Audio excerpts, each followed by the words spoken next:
मोहब्बत में और पसंद में क्या फ़र्क है, मैं आपको बताता हूँ। मोहब्बत अलग चीज़ है, पसंद अलग चीज़ है। दोनों चीज़ को मिलाया नहीं जा सकता, इसलिए कि मोहब्बत वो चीज़ होती है जो इंसान देखता है, छोड़ देता है। जिस तरीके से एक फूल है, फूल को फूल से अगर इंसान को मोहब्बत हो जाती है तो इंसान फूल को देखता है, सूंघता है, फिर छोड़ देता है। किसी दरख्त से इंसान को मोहब्बत होती है, जाता है, देखता है, अगर हो सके तो उस झाड़ के अंदर पानी डालता है, फिर छोड़ देता है।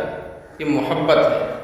और पसंद वो चीज़ है जो इंसान जब किसी चीज़ को पसंद कर लेता है तो देख के छोड़ता नहीं है, बल्कि उसको देख करके लाने की कोशिश करता है।